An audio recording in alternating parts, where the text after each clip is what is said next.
بسم اللہ الرحمن الرحیم۔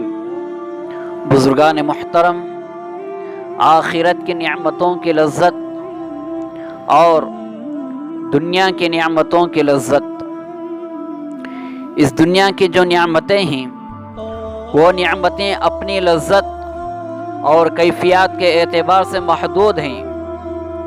یہاں کی چیز کھانے میں مزہ تو ہے، لیکن وہ مزہ اس آخرت کی چیزوں کے مقابلے میں بہت کم ہے۔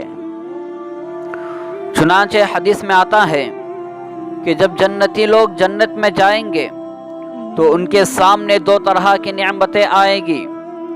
یہ ایک نعمت تو وہ ہوگی جو دنیا کی نعمتوں کے مشابہ ہوگی، ملتی جلتی ہوگی۔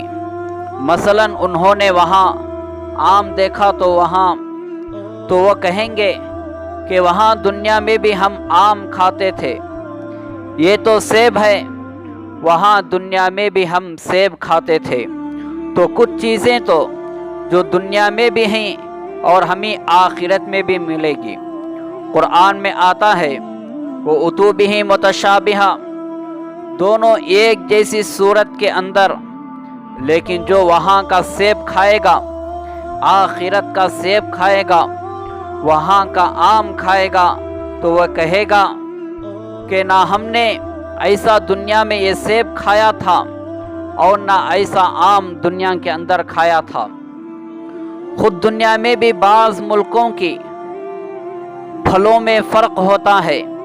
یہ پھل ہم انڈیا میں کھاتے ہیں، ایک دوسرے ملک میں جا کر کھاتے ہیں تو ہم دیکھتے ہیں کہ یہاں کے پھل اور وہاں کے پھل میں بہت فرق ہوتا ہے۔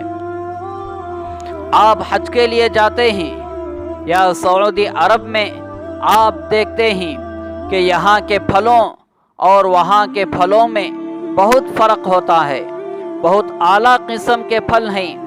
آپ کہتے ہیں کہ ہمارے ہاں ایسے پھل نہیں ملتے۔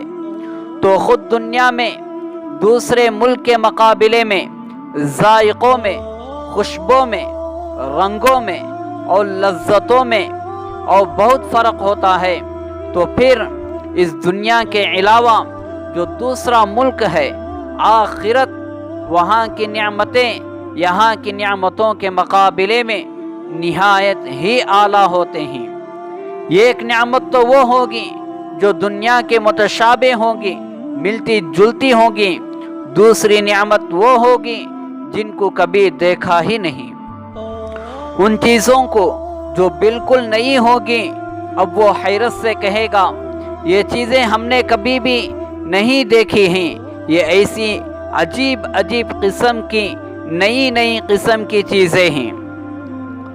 تو بہرحال انسان کی فطرت تبدیلی چاہتی ہے، تو وہاں بھی دنیا میں بھی اور آخرت میں بھی تبدیلی چاہے گی۔ وہاں بھی نئی قسم کی چیزیں ہوں گی۔